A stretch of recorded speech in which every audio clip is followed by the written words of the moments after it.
On today's Health Bite, what is the best time to drink a protein shake?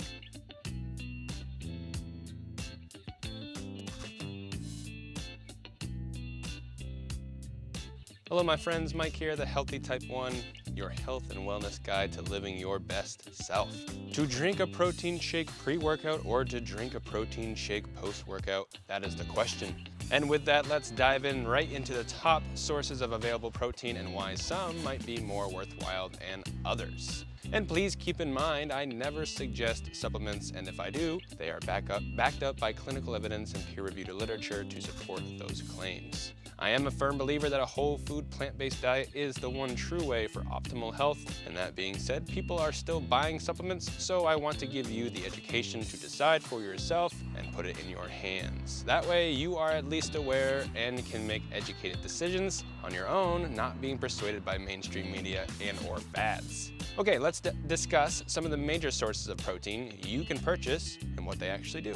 And these are whey protein, probably the most well-known and most purchased form of protein on the market. Casein protein, similar to the frequency of purchase, this protein acts entirely different relative to whey, yet are found within the same source, which is dairy. Soy protein, a highly controversial protein, however, has not actually been shown to have negative effects with estrogen or thyroid when used appropriately, and you usually digest at a slower rate than whey but faster than casein, a great alternative for vegan and vegetarians. Pea protein, often placed in most vegan and vegetarian protein supplements and has the same amount of protein as whey, usually placed in the same category and digestibility as whey, so another great alternative if you are vegan or vegetarian. A couple more, hemp and rice protein, both building up a substantial background within the fitness industry, usually similar effects to that of casein protein, so another great vegetarian or vegan alternative for that. Now let's get this out of the way right away.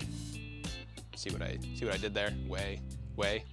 Well, don't come at me with, oh, whey protein has more BCAAs than any other source of protein. That is what builds muscle and that's why whey is best. True about BCAAs, by the way, BCAAs are leucine, isoleucine, and valine, but misled regarding muscle building enzymes and counterparts. Now, pea protein has the same amount of grams as whey does regarding the amount of protein in a serving, but why pea protein should be considered over whey is due to the extremely high content of arginine. Now, arginine, though it's not a BCAA, it's essential to building muscle, and that is more preferred in the body to help rebuild muscle tissue. Soy protein, hemp, and rice all have beneficial factors as protein supplement. However, they all have far fewer combined BCAAs than whey or casein or pea protein. And rice, for example, is not considered a complete protein, when in reality it has all 9 essential amino acids, just not in the dosages that are high enough to suggest a complete protein. That is why when you combine rice with beans, the beans pick up where the rice falls short and vice versa. So getting back on track, let's talk about where the sources of each are located and what the amount of nutrients within them are.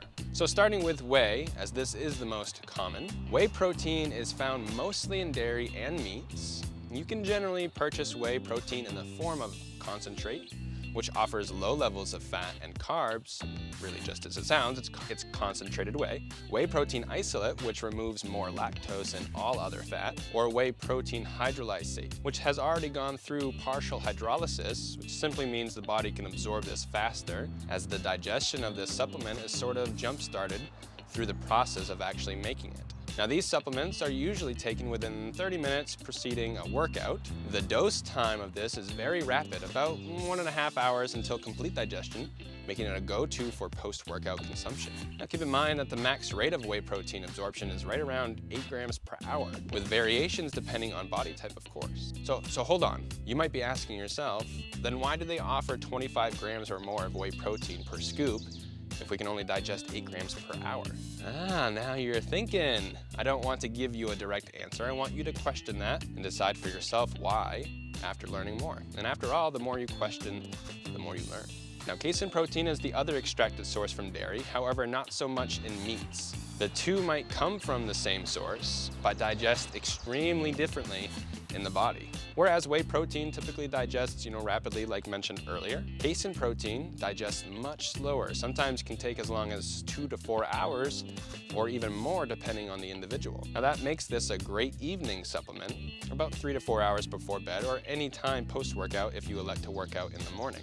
Soy and rice protein are similar to that of casein with its digestibility rate. However, where these differ from one another are their quantifiable BCAAs and other enzymes that are part of their chemical structure. Hemp and pea protein are considered intermediate with their digestibility, with a window from 30 minutes to several hours. And this is usually due to the other ingredients paired with the protein that you select. For example, if you pair any protein supplement with a high-fat source, the digestion will be even slower. Not something you would want post-workout, but pre-workout, just maybe. According to an article published in the Journal of International Society of Sports Nutrition, in order for the body to receive maximum benefit from protein supplementation, regardless of the protein one selects, they must disperse their intake throughout the day, as the digestion of protein can alter health benefit if eaten too much too quickly.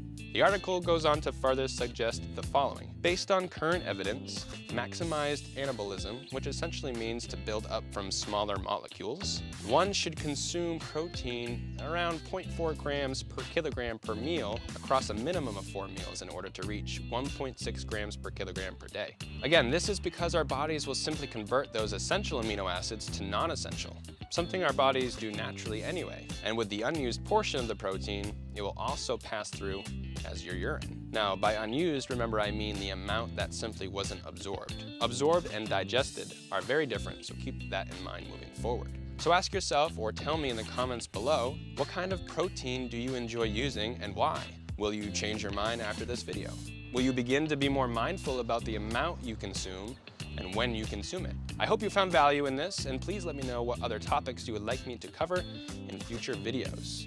Until then, and as always, my friends, if you need further explanations, more research to back up my claims, or just someone to talk with about this stuff, drop a message below or shoot me a DM on my Instagram channel @thehealthytype1, where you can find daily motivation, inspiration on my story and other life habits you can follow along with. I greatly appreciate you, and let me leave you with the QOD quote of the day. Don't let anyone's ignorance, hate, drama, or negativity stop you from being the best person you can be. Peace to you all, my friends.